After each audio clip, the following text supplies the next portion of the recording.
Welcome, everybody, and welcome Vikas Srivastava. Oh, I knew I was going to mess it up. Srivastava. When I'm trying to not mess it up is when I mess it up. But welcome and thank you for joining us tonight. I'd like to open with a word of prayer and a blessing for Vikas. Lord God, Creator, Lover, we thank you for your presence with us tonight. And we pray blessings upon Vikas in the telling of his story and the hearing of it, that all here would walk away with an amazing enlightenment from Vikas's story, and that he would be blessed in the telling of it. In Jesus' name I pray. Amen. Amen. I am going to pass it over to you to just start however you would like to start, because the floor is yours.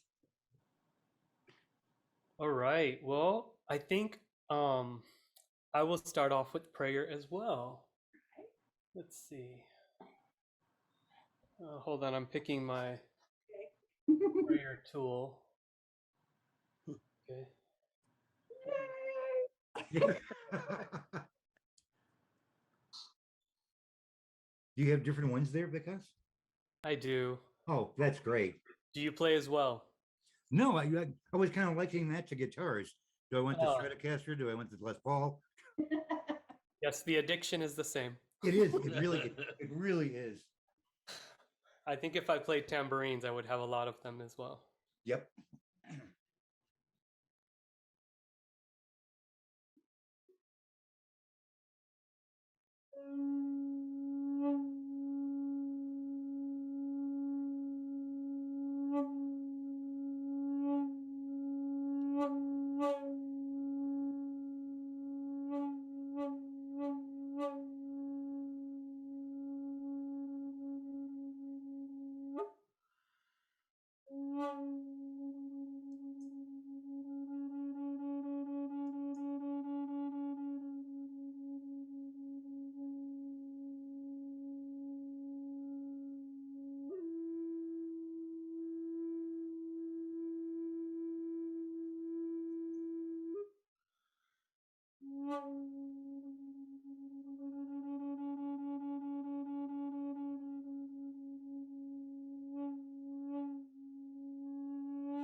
So let's just go from that into a practice.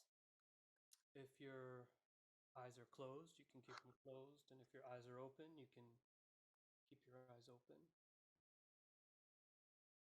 Either way, let the eyes see what the eyes see. So if your eyes are closed, notice what you see with your eyes closed. And if the eyes are open, notice what you see with your eyes open. Maybe if your eyes are open, you can look around the room, just take inventory. Take an inventory of where you are. Maybe pay particular attention to what seems familiar.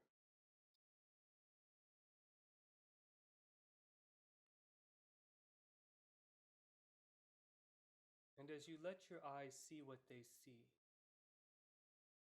if you feel comfortable, allow your eyelids to rest and close gently, slowly, as they want to. Maybe quickly, but as they want to.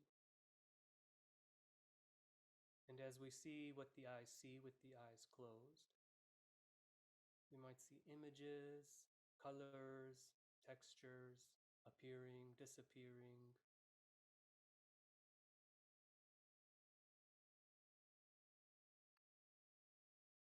And with the eyes closed, hold your gaze on one area.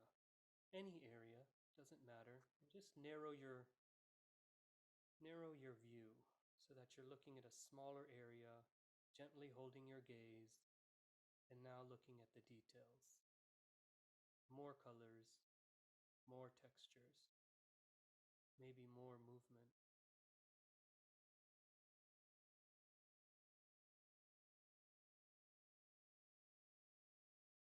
And maybe you find your eyes want to move. Allow them to move and then hold them again on another area, and again look at the details.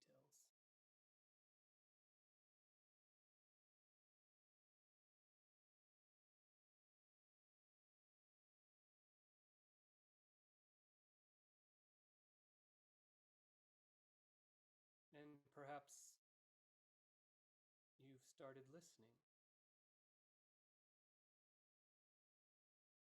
Listening to all the different sounds in your environment.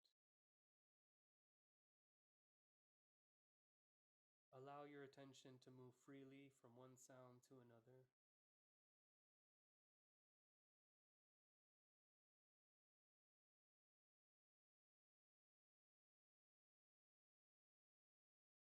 And if possible, bring your focus to the quietest sound you can hear.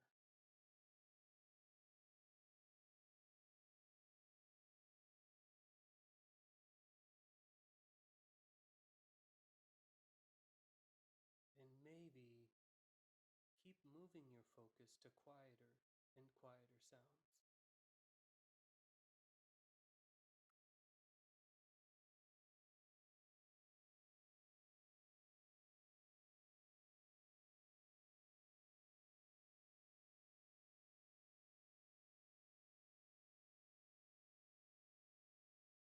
Perhaps you can hear your own breathing.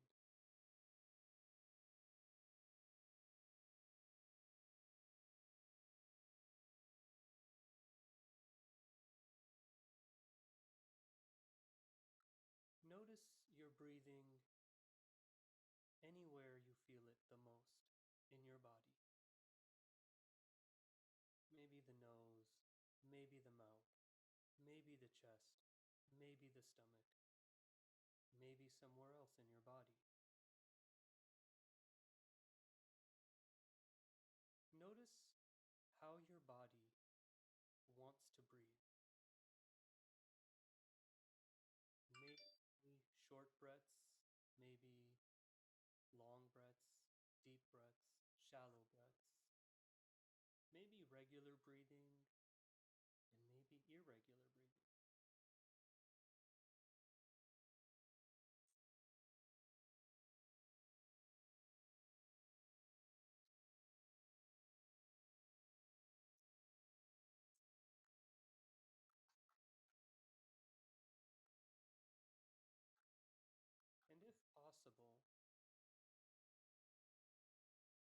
modify your breathing by choosing to breathe either through the nose or the mouth. Pick one or the other, preferably the nose. And bring your full focus and attention to that very small area where the breath is entering and leaving the body, at the tip of the nose.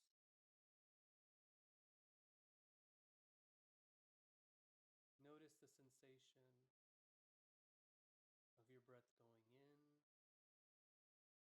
and the breath going out.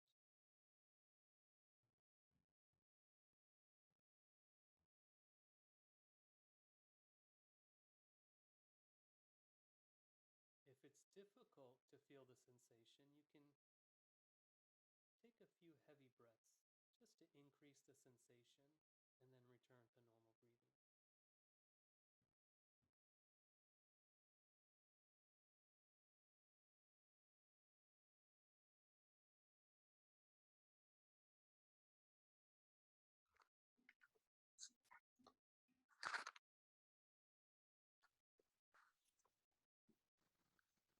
And now take a moment to do what you want. Maybe focus on breathing, maybe listening, maybe seeing with the eyes closed. Maybe two of those things, maybe all three of those things. And just notice listening, notice breathing, and notice what the eyes see.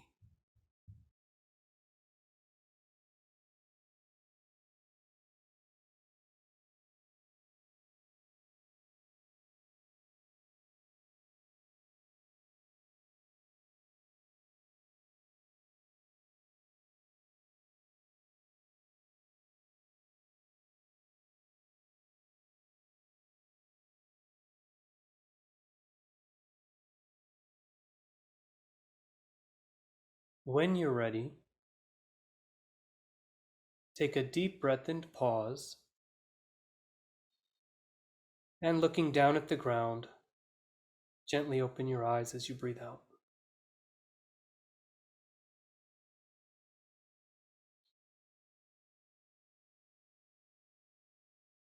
Take your time, and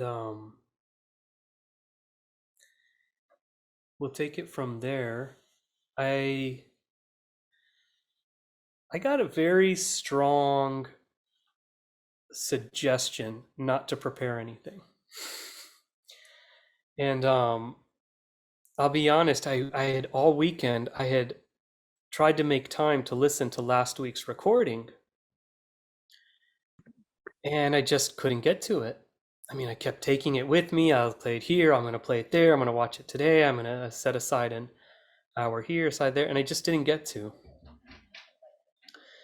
So there's a sense that I'm just going to kind of go with questions, and then I have stuff on my computer. I've got visuals and things like that that I can grab as necessary, but I wanted to start with questions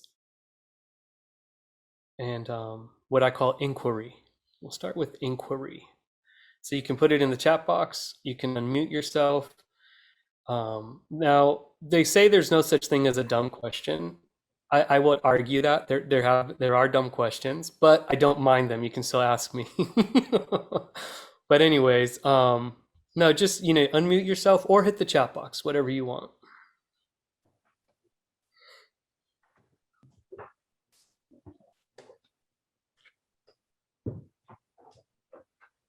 I think for me, the first question that comes to mind is simply, who is Vikas? Okay. Who is Vikas? All right.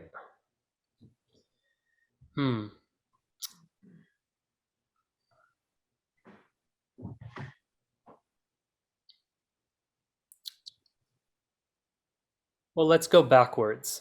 I think that's always better. I think as you get older, you start to go backwards because by the time we get halfway through, we'll probably change topics anyways. So I'm a lifetime musician. And my ancestry is from India. I was born and raised in the States. And currently, my day job is human relations in the Department of Human Relations, and my title is Employee Relations and Mindfulness. So my role is a lot of HR stuff, but also conflict mediation and increasing capacity for leadership. Before this, I was director of mindfulness, and so I was teaching and facilitating mindfulness for over 2,000 scholars, staff, and their families.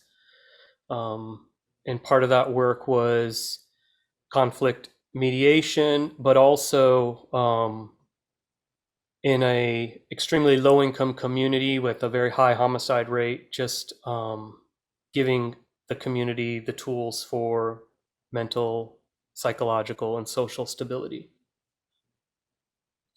So then I've been in education for over 20 years. I've done a lot of other things. I've done real estate. I've run restaurants.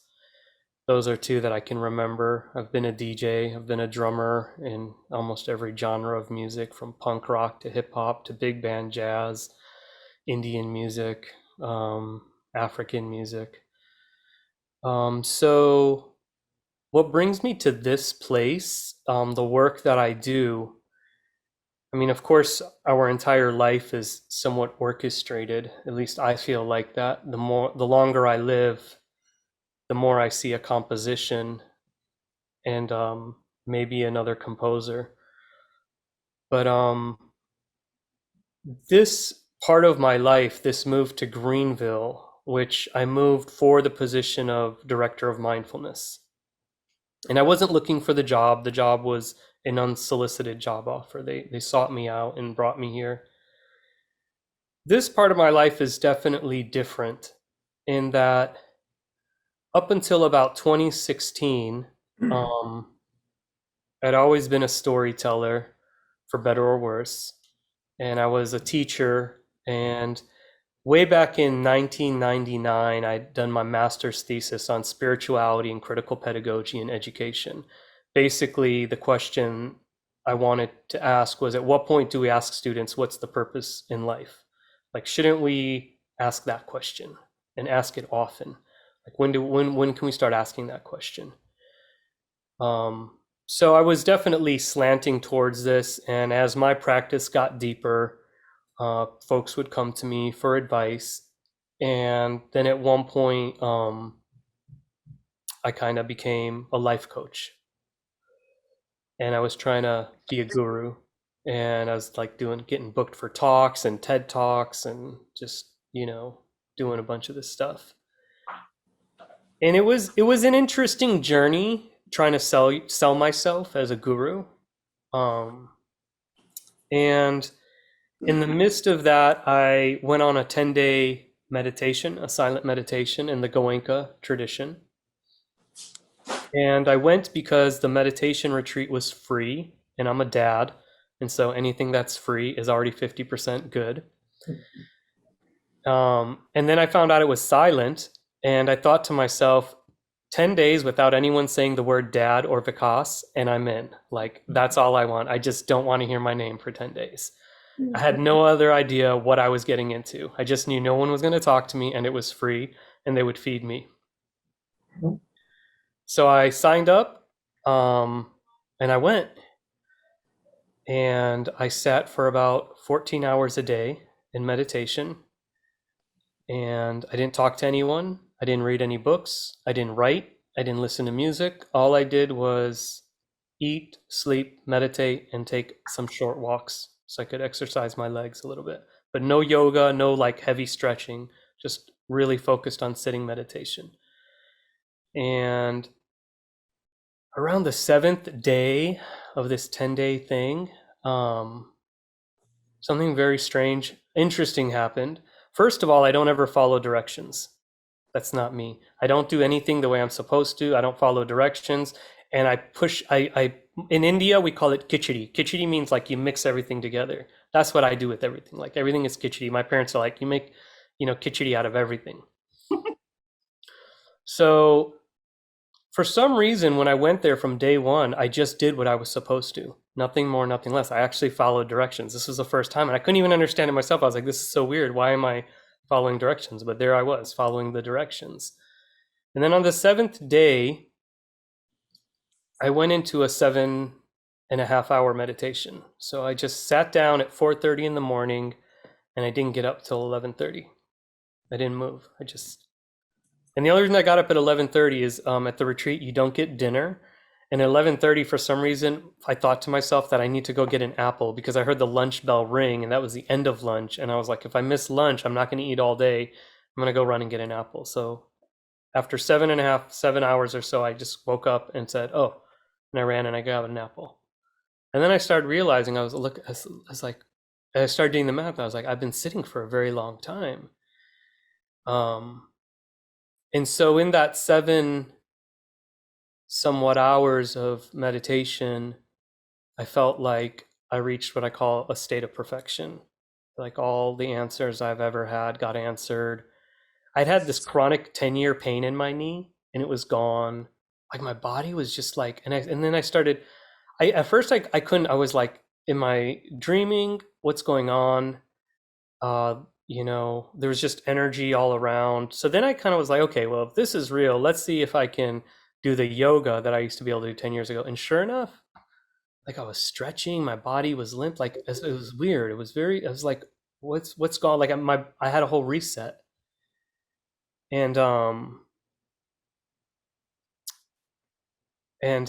I entered a reality that just kind of made sense. Everything made sense. Like all the different philosophies I'd studied and practices, like they all just started making sense. And so I came back and I called all my clients. I said, I have good news and bad news. I said, the bad news is I'm not going to be a life coach anymore. So the good news is I'll do it for free. You want to make a donation, great, you can pay it forward, but I'm not charging for this anymore. This is sacred work. This is not a business. And then I'd been trying to do all this other stuff before the meditation retreat. And it was during that time, just a few months later, that I got the call from Greenville, South Carolina, like, hey, we want you here. We want you to do this director of mindfulness thing, and we'll just, whatever you want, they just took care of me. They made me an offer I couldn't refuse. And so here I am.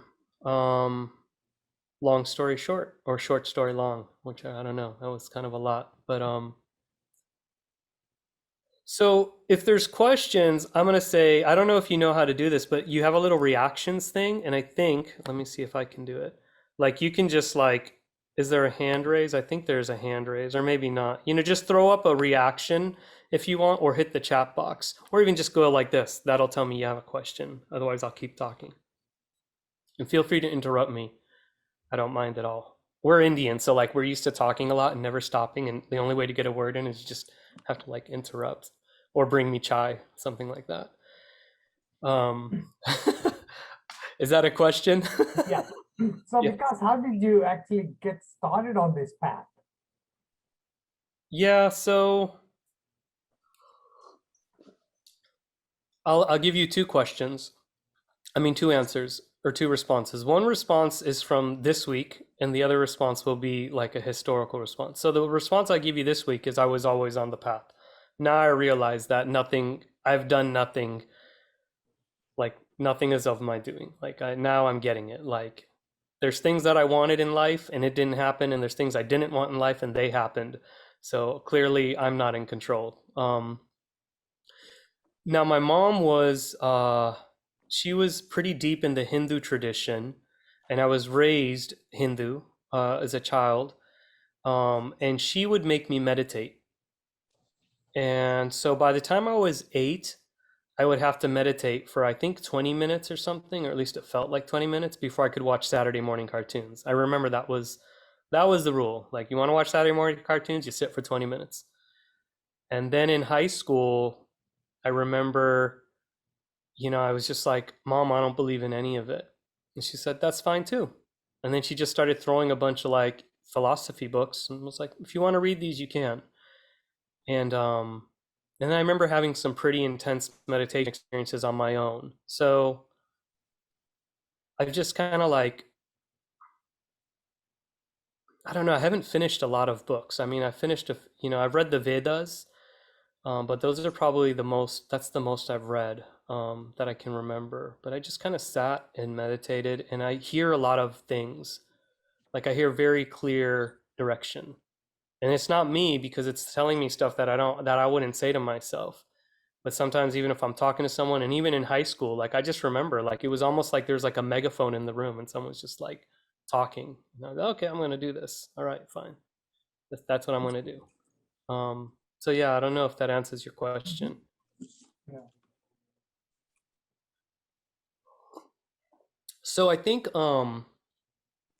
if we're supposed to kind of be interweaving story and Buddhism, and I'm not a Buddhist scholar, of all the stuff I've read, I've probably read the least of Buddhism and the most of Hinduism.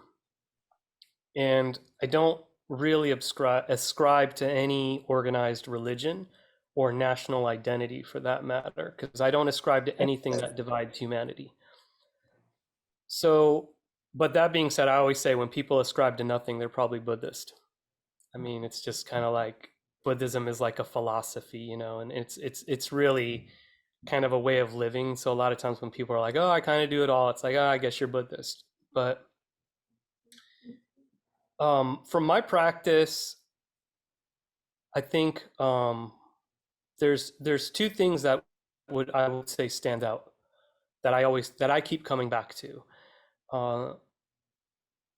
And so I would say the first is impermanence. This is like a major piece of Buddhism, is just impermanence. And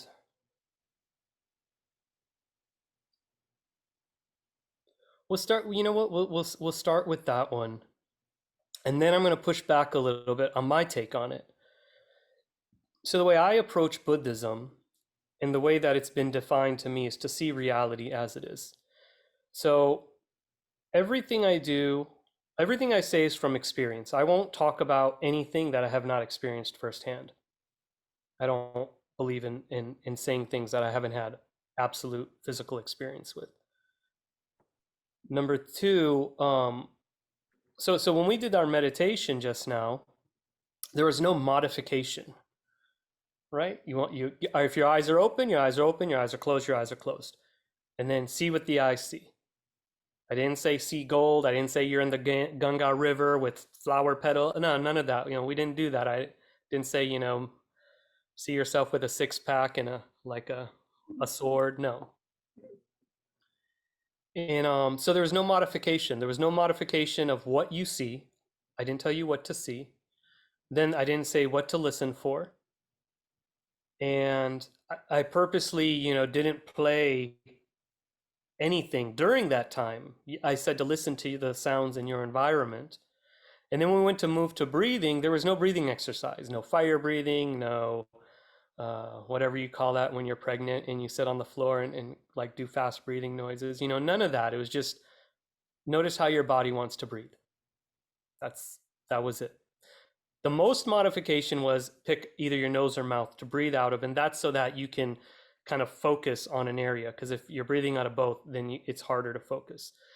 And then in each activity, when we were looking, listening, and feeling, which is what the breath was, we started off with just doing it, listening to everything, seeing everything, feeling the breath anywhere we felt it in the body, to then narrowing it down and looking at detail. So this is the practice of Buddhism, which is reality as it is. And that's why we say it's a philosophy. Because that's the essence of it. Liberation is to see reality as it is.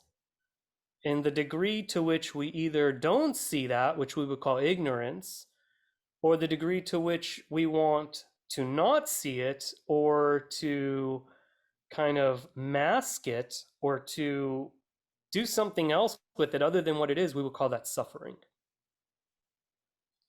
Because I have a small question. Yeah. Well, not really a small question, but when we're talking about looking at things in reality, that assumes there's an abject reality that everyone sees. My reality on something might be completely different than yours and Michelle's and anything else. How do you, I don't want to say justify, but how do you reconcile? That's what I want. How do you reconcile all of those realities, which would be an alternate reality to me, with all of theirs? Yeah. So this is a great question. So yes, the goal is to be as objective as possible, not neutral, objective. Um, and so sure, let's we've got our own subjectivity based on our life experiences, but even just the quality of our eyes. I mean, my eyes are not as good as they used to be. So just like from a physical perspective, we're not even seeing the same thing. We could be colorblind, whatever it is. So the point would not be that we see the same reality. That so I didn't have to hear what you heard. I didn't have to see what you saw. I didn't have to feel the breath the way you felt the breath. The practice is to observe your reality.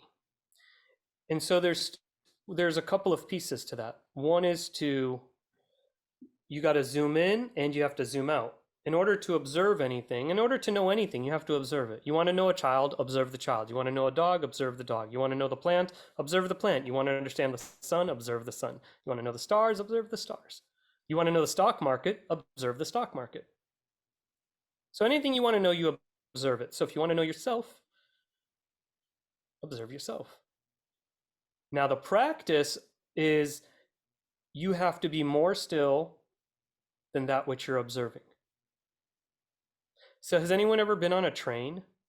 I'm Indian, so like every example is a train. Like, okay, either a train, or I guess you could be in a really fast car, or you could be in a really fast bus. But if you're moving very fast, maybe even on a merry-go-round, and you look, the things that are supposed to stay still seem like they're moving. Grass, trees. If someone's riding a bike, like if you're moving and someone's riding a bike, it's hard to know who's moving in which way, who's moving faster or slower. So in order to observe something, you have to be more still than what you are observing. Otherwise, your point of reference is moving. So if you want to observe yourself, you have to be more still than yourself. So that's where those degrees of stillness start to come in. So yeah, we would have different realities and we would be subjective, number one. But the idea is to know yourself by observing yourself. And that comes from, number one, stillness. And number two, being able to zoom out, but then also being able to zoom in. Like if I want to understand wood, I have to see the whole tree, but then I also want to see the very fine grains of the wood. If I want to understand the human body, like, of course, I want to see the whole body. If you just give me a heart, I'm not going to understand the body. But if I see the whole body, and then I see the heart, and then I see inside the heart, now I'm beginning to understand how the human body works. So zooming in, zooming out, and being still. So that's where we kind of took inventory of everything, and then we zoomed in on the details. Now, the second part of your inquiry, interestingly, the reality meditators begin to see not only seems to agree with many other meditators, but also seems to agree with non-meditators from the scientific community. So for example, the Buddha, and then also myself, and I only share this part of my experience in the purpose of narrative and of sharing. So in that 7-hour meditation, And what the Buddha has also described is as we look at the details and we go detail to detail to detail to detail to detail of ourself, we will find that we're made up of these small particles that I call particle reality. Now, if we look at it from a scientific perspective, if we look on a microscope, we find that we're all molecules. So there is something interesting. So in that 7-hour meditation, the whole world became what I call a molecular jungle, just interchange of molecules coming in and out. All distinction disappeared. So when I talk about oneness, that's my experience. I experienced oneness. I wouldn't talk about it if I didn't experience it. But what's interesting is how is it that I experienced that reality through meditation and that same reality is described through a microscope? So the third piece of this, which is kind of my own twist on it, is what I call the laws of nature. So when my spiritual philosophy is based on what I call the laws of nature. Everything, every philosophical, every fundamental philosophy, I can see it happening in the natural world. So I gave you the example of seeing the whole tree and then seeing the wood grains. Now, if we talk about impermanence, see, everything we do, so much of what we do, I should not talk in absolutes. So much of what we do is towards stability, stability of health, stability of relationships, stability of family, stability of career, job, the environment, the economy. And yet in the natural world, there's no stability. There's cycles, there's some predictability. But a grain of dirt does not have stability. It's blown away, it's rained on, it's burned up. A grain of sand, the waves are crashing on it. Show me stability in nature. So this quest for stability is actually going against the laws of nature, which is why Buddhism would say, accept impermanence. Accept it. Everything's going to change. Accept that. Now live your life accepting that. You'll find peace and you can find happiness in that truth. And what I do is I see everything as the law of nature. So I look out into the natural world. And so that also kind of mediates this objectivity that we're talking about. So we don't have to see the same details, breathe the same breath, or hear the same sounds. But we can still talk about an objective perspective of what I call reality as it is by talking about nature. If we see it in the natural world, that's our metaphor, what I call a metaphor of truth. A metaphor of truth. I'm gonna check the chat. Michelle, if I can ask you for a favor, if you can monitor the chat box and kind of just alert me to either ask the question or just say there's a great question in the chat box, if I need to be interrupted or stopped. Maybe Vikas, great question in the chat box. Yeah. Reality and ignorance and liberation is related. Okay. See, I'm a jazz musician, man. We don't know what we said. We're like, all right. Because no worries at all. What you stated was beautiful, and then you elaborated. So it was just a very nice summary of what you had said. So okay. I just wanted to process the words. Your statement was very profound before you started to elaborate. So I appreciate that. Yeah. Don't worry about having to go back. Don't worry about that. Yeah. And I do want to say, I mean, these words, ignorance, liberation, I mean, these are I'm not going to say spiritually triggering. These are religiously triggering words, right? Because this is where we might have a disagreement on the word liberation, a disagreement on ignorance. So I don't want to trigger anyone. That's not my point. The point is, and I love that Rick brought up the question, because the point is really examine your own reality. Be still and examine it and re-examine it and re-examine it and re-examine it and re-examine it and re-examine. Just keep on examining it. Zoom in, zoom out, zoom in, zoom out, zoom in, zoom out. And that's what it is. There's no modification. There's no good, there's no bad, there's no better, there's no worse. No modifications. Just constant observation to know what it is. So Vikas, explain to us, since so much of sense of peace in the contemporary world is derived from our own understanding of stability, since you are now saying it's an impermanence, stability is not stable, it's not permanent. So my quest for peace is dependent on that stability which I want to perceive in my life, right? So is there a disconnect? I mean, is there, how do we compromise the elements of stability with our quest for feeling the peace internally? Yeah, great question. I love it. So in my experience, I've come to believe that there are two sides of reality. That which is subject to the laws of nature, and that which is not. And I won't say there's not two sides of reality, there's two sides of my existence. That which is subject to the laws of nature, and that which is not. So that which is subject to the laws of nature is subject to impermanence. My skin, my body, my eyes, my nose. There's nothing I can do to stop it from aging. Nothing. It is impermanent. It will change. It will change. No part of my physical existence will stay the same. In fact, in a single minute, the cells of my body have already exchanged. The same cells do not exist in my body on a moment-to-moment basis. My cells have changed so many times since we've been talking, I can't even measure it. When I sleep, skin, hair, nails, all that things are shedding and new things are growing.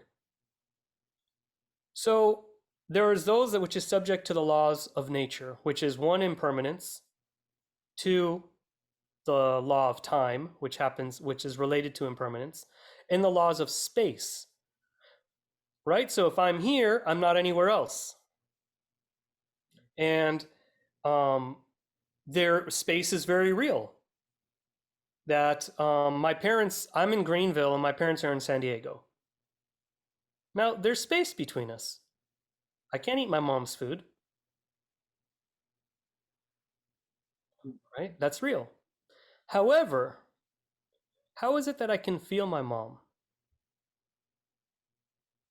How is it that I know when my mom's not well and my mom knows when I'm not well? How is it that I have friends that when I think of them, they call me or text me? Like folks that I haven't thought of in years and years and years. And then all of a sudden the thought comes and then there's a text. Hey, how are you? How is that? So there's a part of me that is not subject to the laws of nature. There's a part of me that sees into the future. There's a part of me that can heal people who are nowhere near me. So when we talk about impermanence, the problem is we're looking for stability in that which is subject to the laws of nature. Your peace is in that part of you which is not subject to the laws of nature.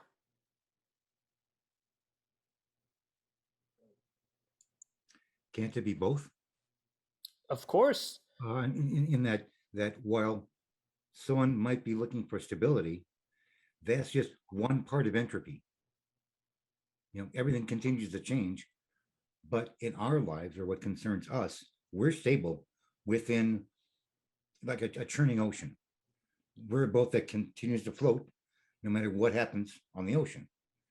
So that's kind of a way, maybe metaphorical, of trying to accomplish, or how to see both things at the same time.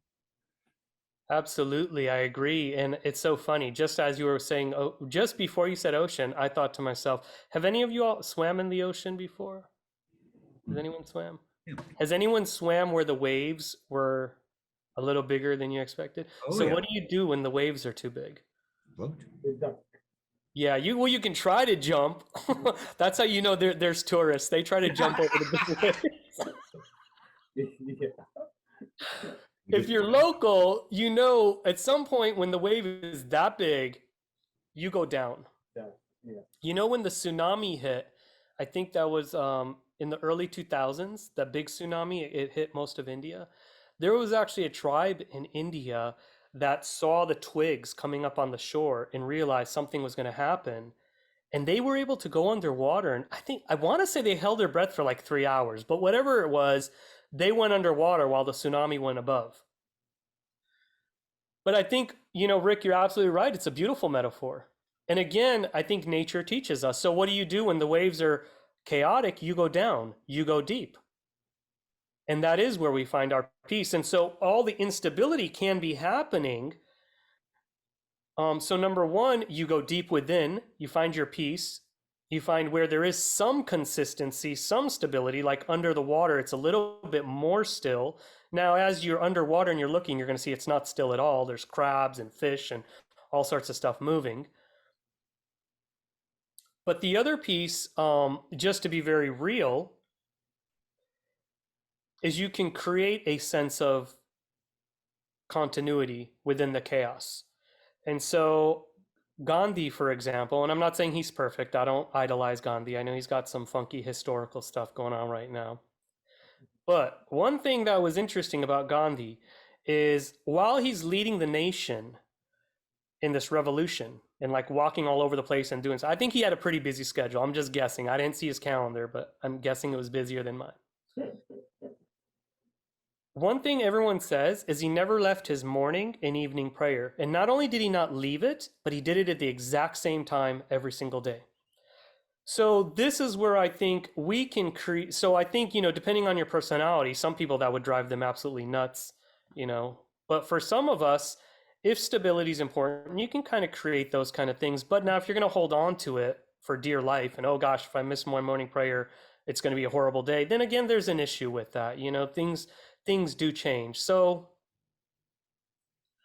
I think on a surface level, yes, you can find peace in this world. So the other part of Buddhism, and I'm being transparent, I have no skin in the game. Let's just put this all out on the table. So one of the other tenets, whatever, my vocabulary is terrible. I don't have an Ivy League vocabulary. Is that life is misery. There's something miserable to the human existence. And impermanence is one of those things that is miserable. It really is, you know, because it would just be a little bit more joyful if we could hold on to things. And so once you accept that, you know, life kind of moves in one direction. I mean, I'm not that old, but I'm old enough to know that getting old isn't going to be funner than being young. I get it, the wisdom. I'm a drummer, you know, I play drums better than I ever have, sure. The wisdom's there, you know, all of that's there. But the truth of the matter is, like, if I could stay young, I might try to. But this is life, you know? And like you get, no matter how long you're married and how much you love your partner and how much you take care of them, one of you is going to pass away first. So there's realities of life that have a touch of misery in them. But when we accept it, death is one of those. Everything that's born is going to die. That's a little bit depressing. It's a little bit miserable. But once we accept it, we live our life differently. And not only accept it, but accept the nature, the true nature of death. The true nature of death is that we don't know when it's going to come. It's not that we're going to die when we're at a certain age. That's not the nature of death. Unless you all got like a warranty and I didn't get it. I don't know if the hospital was racist or what, but I didn't get a warranty. All right. So maybe you got a warranty that said you're guaranteed a certain number of years, but I didn't get it. I could die today. My parents could die. Like once you accept that, it's depressing and it's miserable, but you also live a different way. So this is where we find peace, right? Because if we're going to fight it, that's going to be suffering, especially when it happens. That's going to be suffering. So it's this constantly like making peace with reality, I guess, Rick, to kind of come back to your thing, can it be both? It's kind of making peace with the way things are. I have 2 kids. They're both teenagers now. I thought they had opinions when they were 2 years old. No, man. Mhm. And the thing that runs in my head is, are you building the relationship or breaking the relationship? That's the only 2 questions I ask. That's it. Nothing else matters. That's perspective. Right, exactly. I mean, I think one thing when we were talking about age, being, I think almost the oldest one here, I can say this. It's a bit of a trade-off in that you gain experience and wisdom. That's your pay for getting old. That's the trade. And if you accept that, it makes life a lot easier. Than and even saying that you're going to die. Yes, I am. And now what it seems what happens when you come to that realization, things become more precious. And you want to make either more a mark for your future or for now or for those around you. If you think you're not going to die, you're not going to live your life in that direction. It's going to be a very self-centered thing. Okay, I'll stop talking now. No, Ranu, that's, yeah, no, I appreciate it. Ranu had a question. Oh, sorry. I think I appreciate what Ananta's question because it was exactly along the lines of what I was wondering as well. And I appreciate that you're speaking about impermanence. Do you feel, Vikas, that and the word peace came up, which is exactly what I was going to ask as well, and the ocean symbolism and comparison. When it comes to accepting impermanence, then we can acknowledge it and then adapt.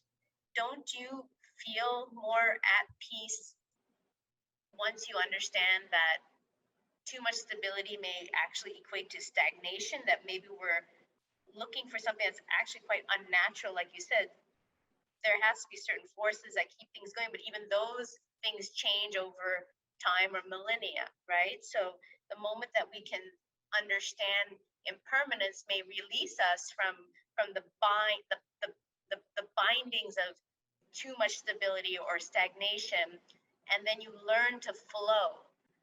I think one of the most important terms I've ever learned is learning to flow. And if we're flowing, knowing that death is inevitable, death is just is everything comes to an end.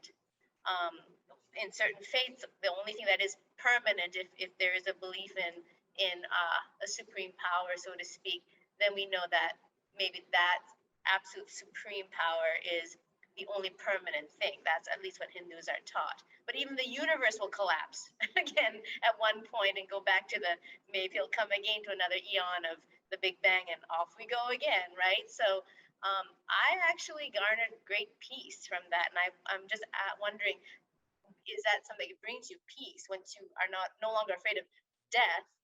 Because it's actually very cyclical too in certain belief systems as well. So do you feel peaceful actually to know that we can surrender to the fact that there's impermanence, that we don't need to be stagnant, that we can actually learn to flow? Yeah, so I'll say I would approach that in 2 ways. One is you can surrender or not surrender, then the outcome is the same.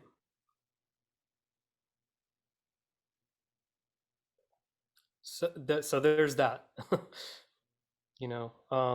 And so going back to the ocean metaphor, when the waves are chaotic, the deeper you go, the more stillness you find. But the longer you spend, you begin to see things again. Oh, this is moving. Oh, look at that. That's not a plant. That's a fish, and you might see stuff.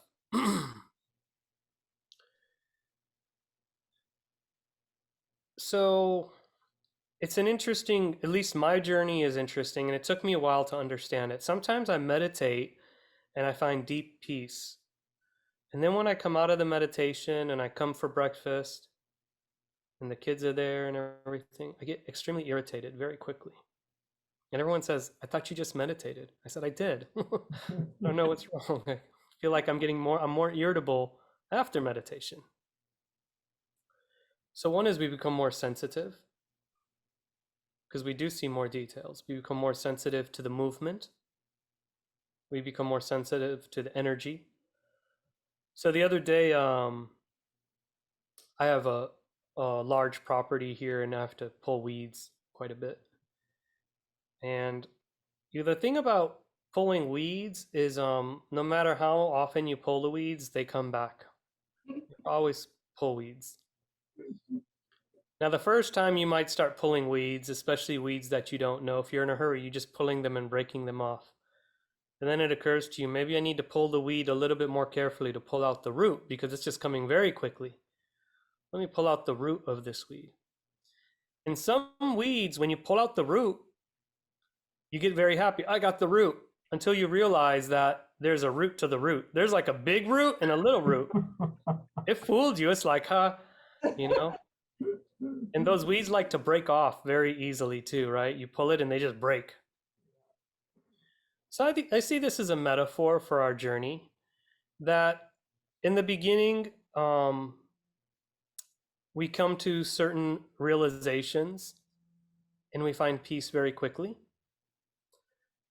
And as we deepen those realizations, we begin to understand a little bit more depth that, okay, this weed is a little bit more deeper than I thought. I let the weed flower this season. So even though I did pull it out, the seeds have been planted for next season. It's going to come back. And so, yes, you find peace. And peace is also part of impermanence. So when I came back from that meditation in 2016, I was like in a state of perfection. Like everything was amazing. People were asking me questions from everything, and I had an answer. I was like, da da da da da da da da. You know, I don't know what was going on. And then slowly, after a few months, I started to come back to my old self. And I was like, what's going on? I thought I had enlightenment. Where is it? So I started to meditate. I must meditate more. So I was meditating 1 hour a day. I'll meditate 2 hours a day. Didn't work. I'll meditate 3 hours a day, 4 hours a day, 5. I will meditate every hour. And I just wouldn't, where is that? Where is that feeling? Where did it go? Like, I need that back. I want to enter that space again, that particle reality. And I was very depressed for almost a year. And it took me a long time to accept. And that was also impermanent. So peace is also impermanent. The weeds come back. This is nature. This is nature. It's a sunny day. It's a perfect day. And that changes. Your relationship is perfect today. You know, my wife might say I did something right. It's going to change. It changes. Everything changes. So even the peace. So if you're looking for stability in peace, be careful, because also that is impermanent. Yeah. Yes, I think someone was talking. I didn't mean to. Yeah. Unless somebody else has a question, please. But let me ask you this: mindfulness. Explain from your perspective. Okay, we're gonna get political now, I guess, but that's all right. I ask you that because California, mandated we teach. I mean, some school districts we teach mindfulness as part of the curriculum. A county in Alabama has outlawed yoga. Okay, by decree, outlawed it, right? And they said in the course of that mindfulness is tyranny. It's communism, send it back to India or somewhere else, Yeah. So in that political environment we live in, and I try to teach that in my classrooms to my students, regardless of what subject I'm teaching. But I need to know from your perspective, how do you see mindfulness and can it be taught? Just your views on that. Yeah, great question. Really, really good question. So I started I first gave a presentation on mindfulness and education in 1999, and then I formally incorporated it into the classroom in about 2005 in a public school classroom. So a couple of things. At the heart of the matter is our personal practice. Doesn't matter it doesn't matter what we're trying to teach, whether we're trying to teach Christianity, Buddhism, mindfulness, peace, stability, anything comes a personal practice. And so from personal practice, everyone around us is more affected by who we are and what we do. And the least effective thing is what we say. That's always the least effective. So if I want everyone to practice mindfulness meditation, but I'm a jerk, no one's really gonna practice. It's like, you have those doctors who look really unhealthy giving you nutritional advice. You kind of like, I don't know, like, I hear what you're saying and I don't disagree, but why don't you listen to your own advice? Because you don't look so great, right? So, you want to listen to someone who looks good, who's looking like they're really healthy, has some friends in their 80s and they're healthier than me. I will do whatever they're doing. I don't care. Like, I'm like, what do you do? Just tell me. I'll just do it. I don't need to know the reasons because you look amazing. So first is our personal practice. Now, when our practice is deep enough, then it also gives us the way to lead others. The answers come because the practice is deep. So when I talk about the laws of nature, there's a couple of reasons why I do it that way. One, it makes sense. Two, it gives it a universality. I'm not talking about religion anymore. I'm not even talking about spirituality. We're just talking about the laws of nature, man. There's 4 seasons. You want to argue with me? There's 4 seasons. And so life goes in 4 seasons. The weather changes, your mood changes. It's that easy. It's nothing to argue about. It's just the laws of nature. Third, it makes it impersonal. So I take it away from the person. If I look at someone and say, hey man, you got anger issues like that, they don't want to hear that. But if I say, hey, tell me about the qualities of fire, and they tell me about the qualities of fire, now they can understand anger. So you make it impersonal. So that comes from depth of practice. As your practice digs deeper, you find more ways to be like water.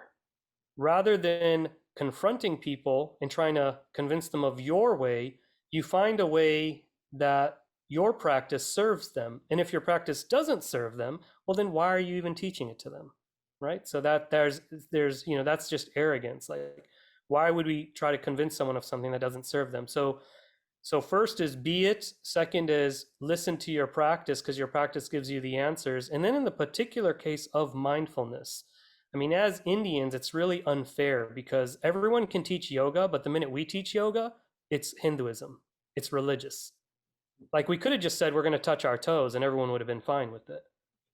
But the minute we call it yoga, the minute an Indian person, starts talking about meditation or even Gandhi, it's like all of a sudden it becomes a cultural piece when we're talking about very non-religious practices. So again, I had this huge argument. I was in California. I was actually in San Diego for 30 years of my life, and they were bringing yoga in, and some of the families were objecting to the yoga.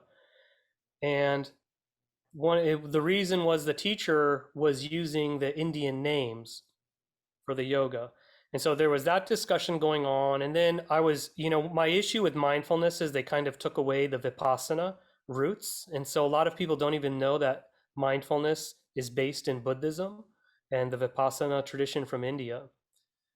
So it's like they don't want to give India credit, and where there is credit due, they want to kind of like, quote, make it universal neutral. So there's that's the kind of political stuff of it.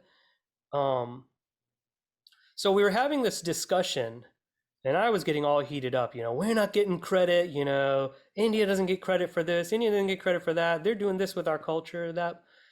And my wife looks back and my 2 kids are sitting back there, okay, daddy's having his little political outrage thing. And she says, Suhani, what do you think? What would the Buddha say in this case? And she's quiet. She was very young. I think she's like in 4th grade, 5th grade.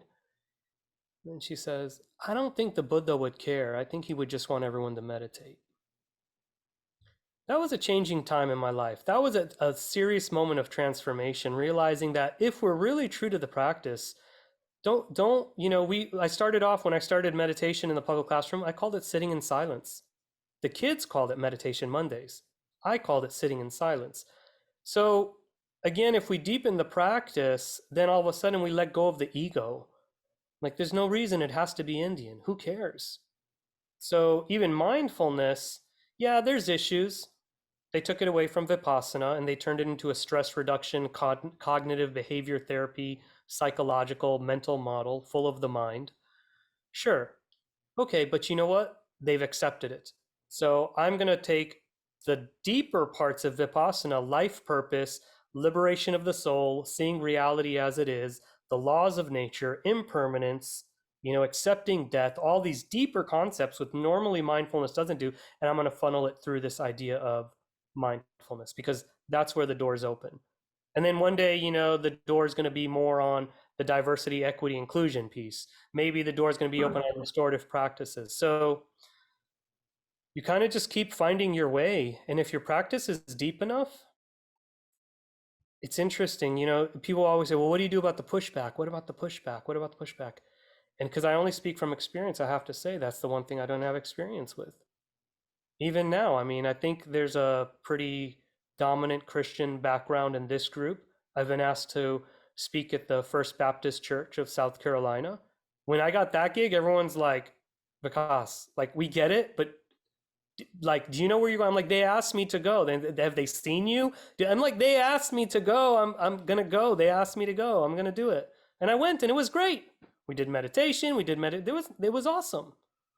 Because when a long time ago, I was watching this, when I had the restaurant, I would come home really late. I was a restaurant owner and, I was watching this show at like midnight and it was this white guy with like dreadlocks and an orange robe. And he was living in the forest in India and he looked like a sadhu, and all the orange, the dreadlocks, everything like an Indian sadhu, except he was white and his hair was like very gray, like. And he's talking and he was dropping wisdom left and right, it was just so amazing. I was watching it for like an hour thinking like, wow, it's really cool that someone can come in from outside the culture and then like really, really understand what Hinduism is about. And in the end, I find out he was Catholic.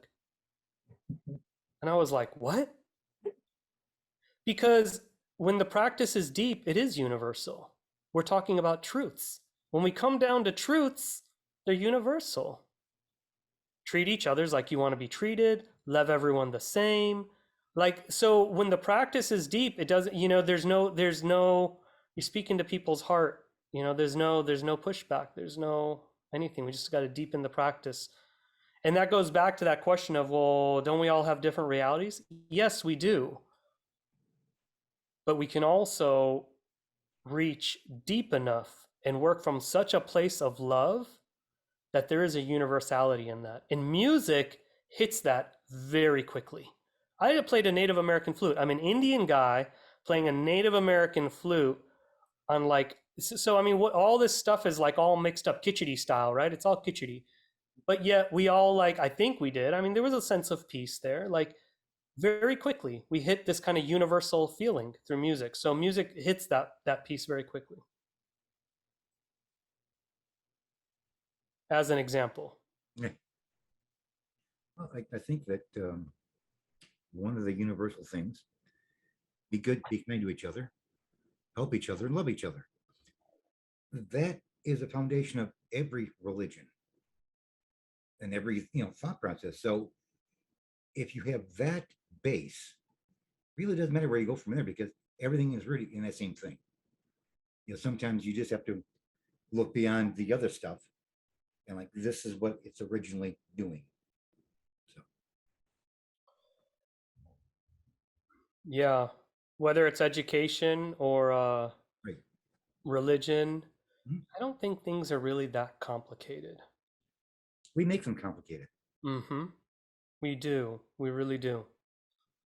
We call it mindfulness now, but a lot of the things included in mindfulness, which is be present, be calm. Like there's some things mindfulness adds, but a lot of it is kind of all like, I had one teacher come up to me because now, I'm teaching in Greenville. We're in the South, we're in the Bible Belt, and I'm coming in with mindfulness. He says, tell me something.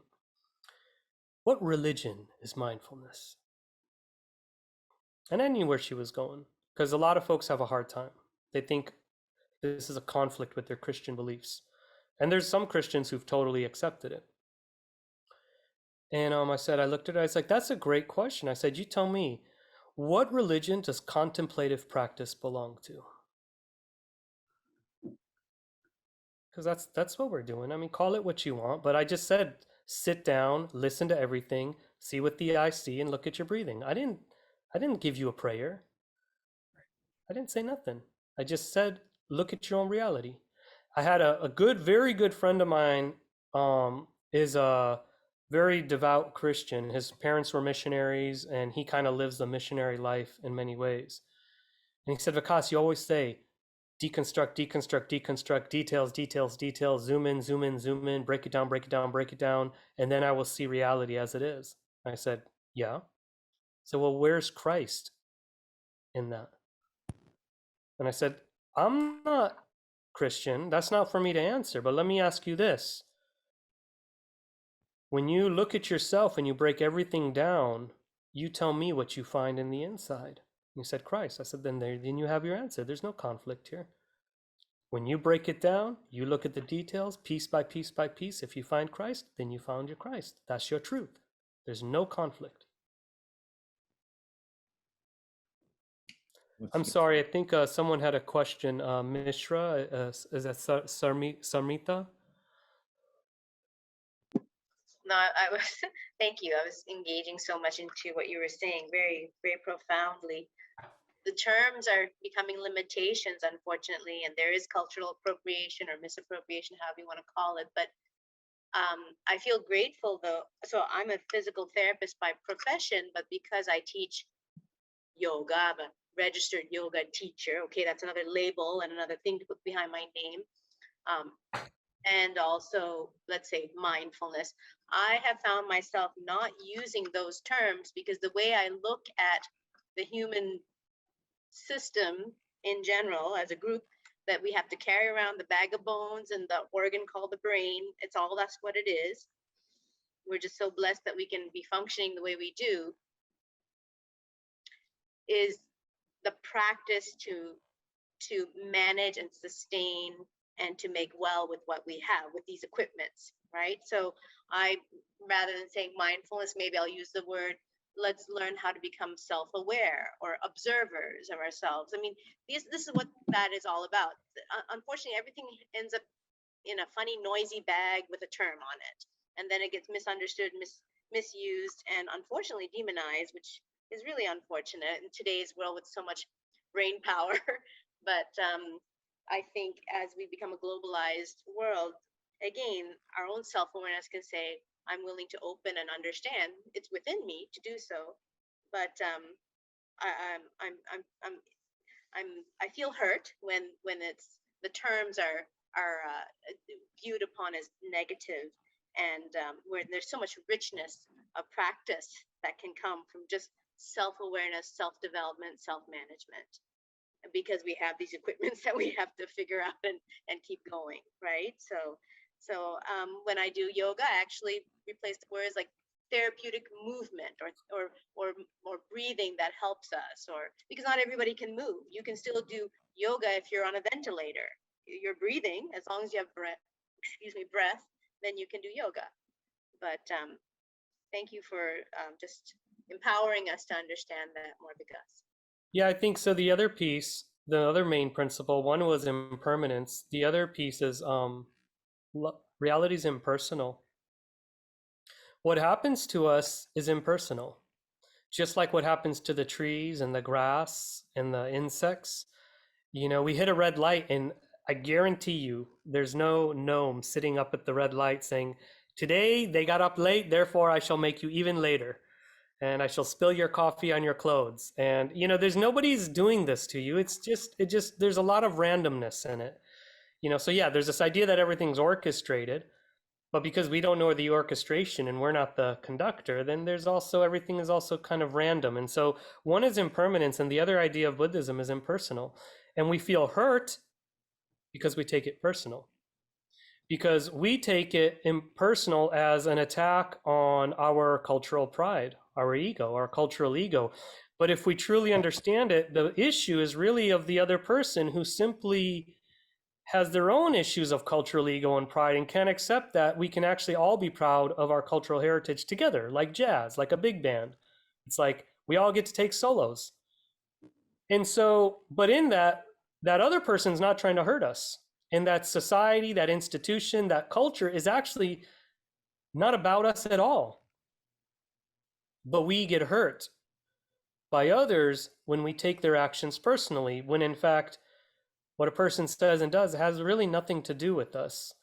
So that's one piece of it that's really helped me. Is really once we understand, once we say things are impersonal, we actually begin to understand the other person. So say you take racism, for example. I mean, people say, well, racism is personal. I mean, they're discriminating me on my skin color. How is that? I mean, you can't get more personal than that. And my answer to that is, well, the whole thing behind racism is they don't see me. Literally, it's as impersonal as it could be, because if they saw me, they would actually know me as a person.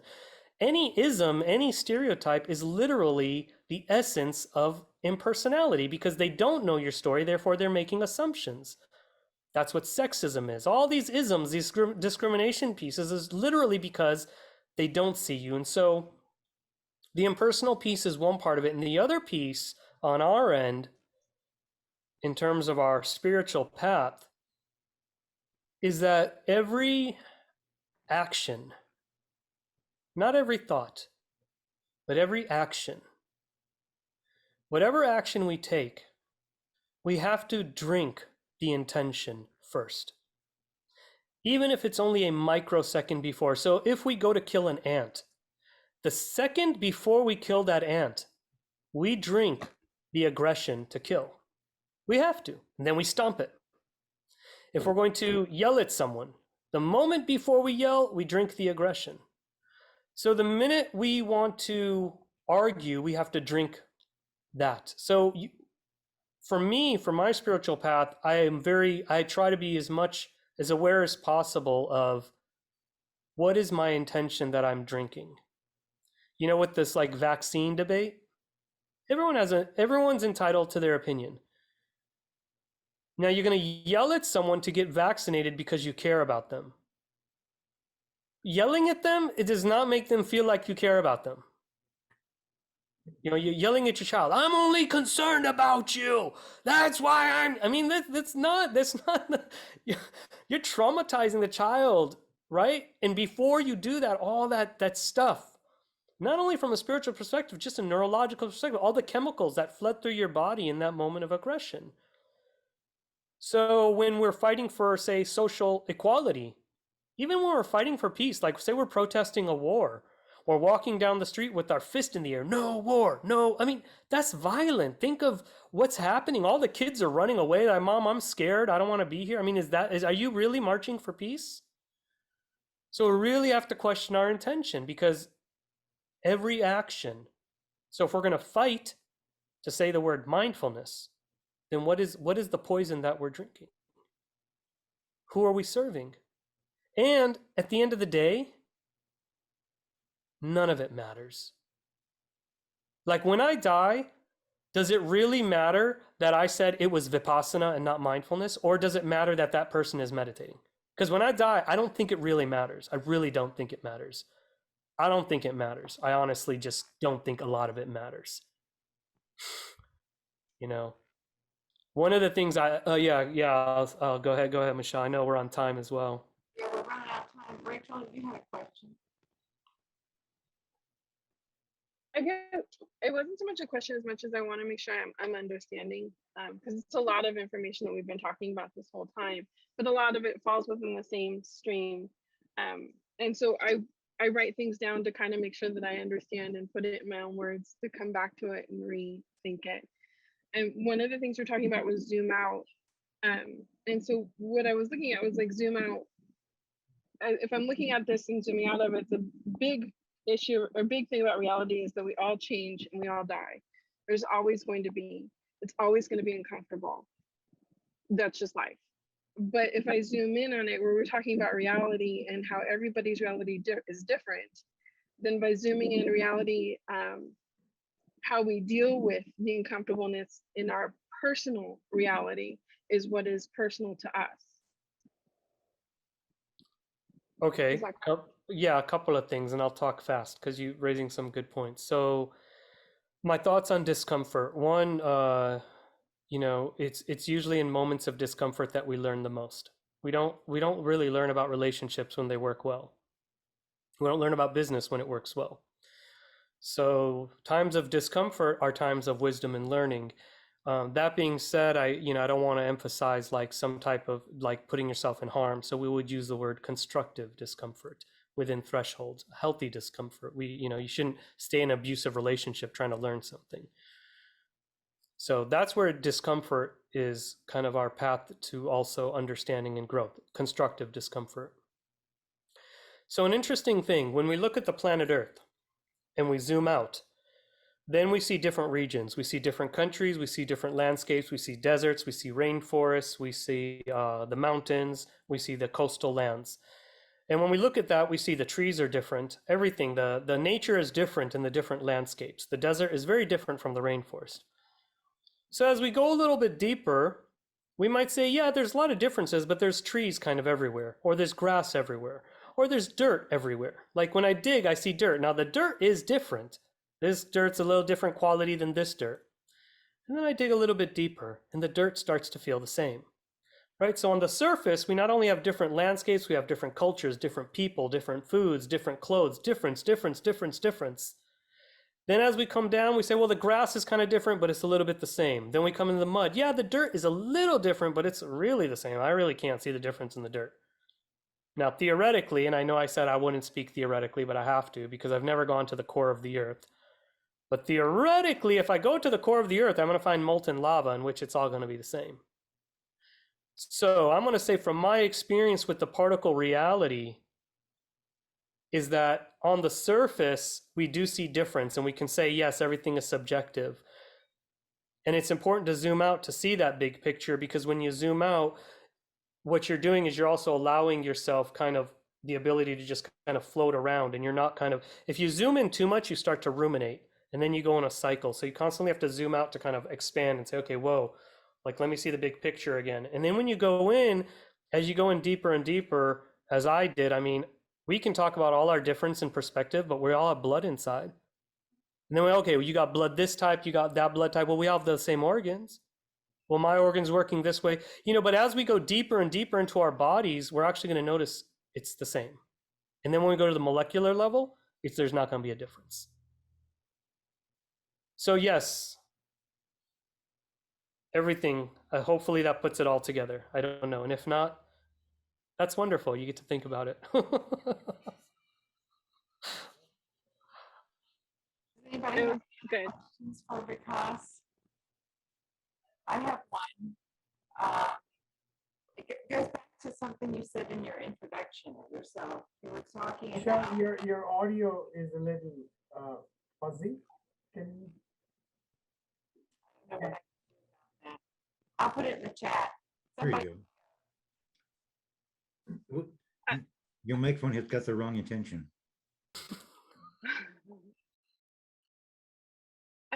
I wanted to mention when you talked about, it was brief, and you're talking about talking to someone about their anger and that you asked them to describe fire. And I actually really, really like that description.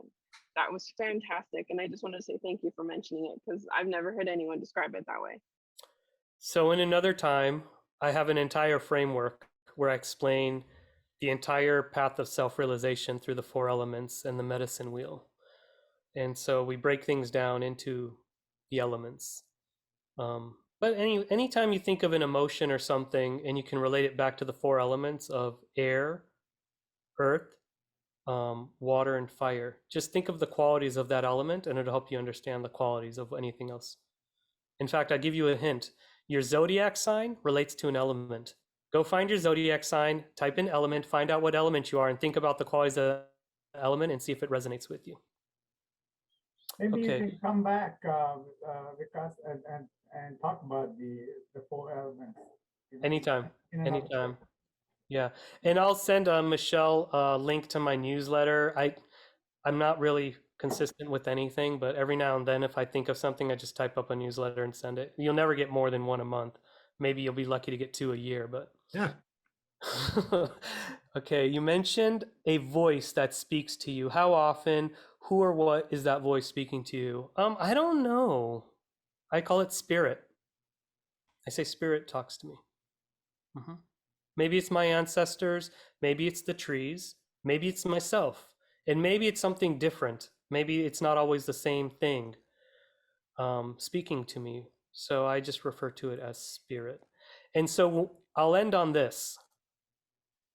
When we listen to the quietest sound, we learn to listen to spirit, because spirit always whispers.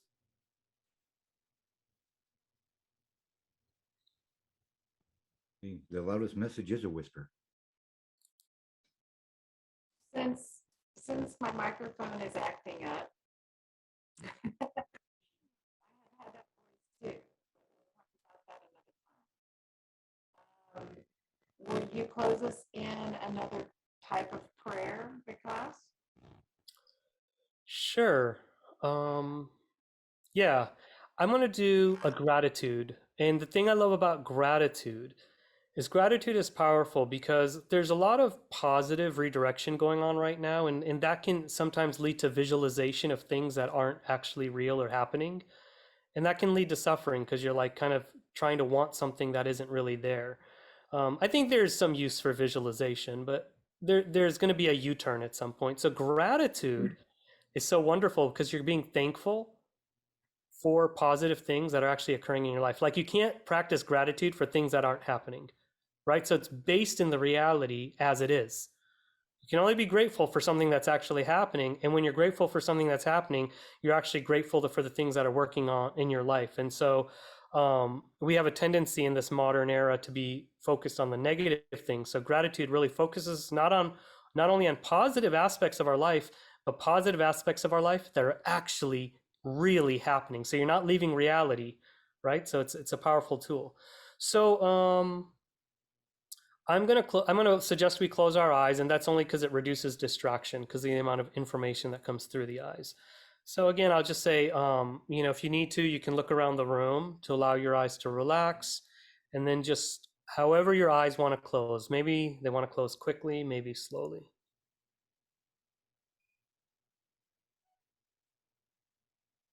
Just bring awareness to breathing.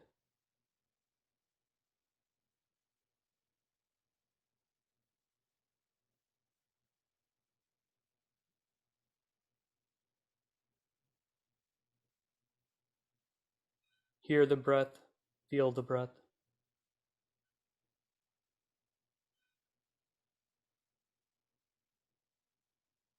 And before we open our eyes, I'm going to first, I'll give a prayer of thanks, and then I'll bring us out of meditation and give everyone else an opportunity, if you want, there's no obligation, but to just tell us what you're grateful for, what's working in your life right here, right now. What's working for you? Like, what's really working for you? It can be something big, and it can be something small, like my internet is working, my roof is working, or it can be something, big. But just think about what are all the things that are working for you right here, right now. Just think about it.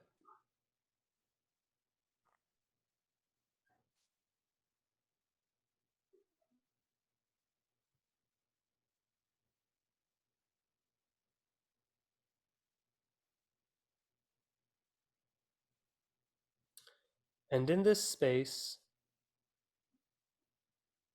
with humility, love, respect, and solidarity, I give thanks to all of you for your time, for your attention. I give thanks to all my teachers and to all your teachers. I give thanks to all my ancestors and to all your ancestors. I give thanks to Spirit for creating this opportunity for me to live a life that's worth sharing. Om Shanti, Shanti, Shanti. When you're ready, you can take a deep breath and pause, and looking down at the ground, gently open your eyes as you breathe out. And we'll close out. I know we're running on time, but what's working for you right here, right now? And like I said, it can be big or small. It doesn't have to be monumental. What are you grateful for? I'm going to break this. Well, everyone is thinking up what they're grateful for, and there's so much. This Thursday, everyone is coming in from like around the world to do a retreat, and Anantha is going to make an Indian dinner for us all. You're more than welcome to be invited. We'd love to have you there. It's at Tracy's. Michelle can give you the information because she knows everything. We're grateful for reunions. A sense of peace that I'm experiencing.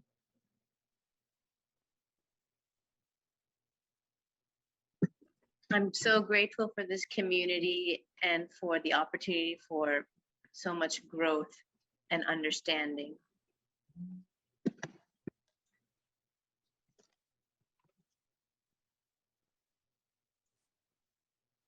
I'm grateful for my spirit speaking to me at all times.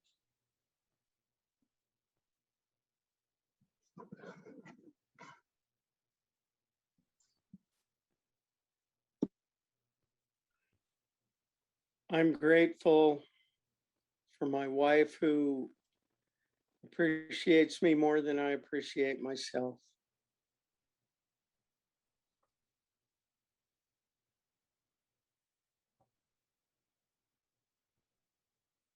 I appreciate being alive. There's been a couple times when I shouldn't have been, and I am, which tells me that there's still some higher good I'm yet to achieve. I mean, it could have been this, so this might be it. So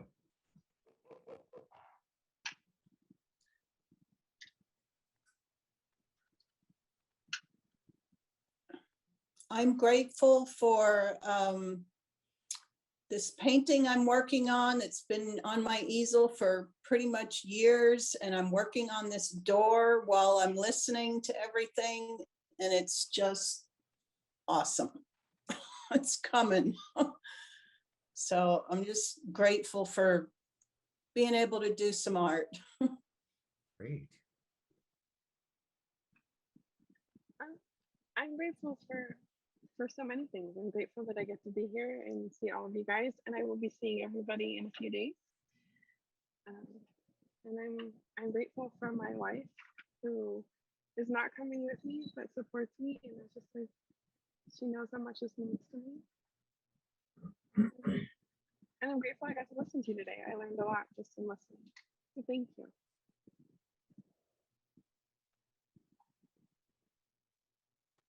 I like what we ventured into tonight because it's individual, not institutionalized like many organized religions that become so institutionalized. I like the individuality of this, of knowing our own selves.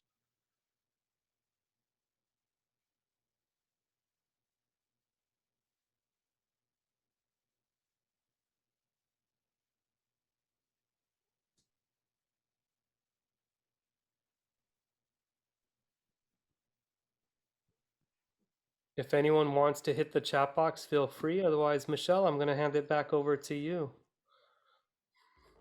You can hear me. So we are officially ended. Thank you so much, Vikas, for being here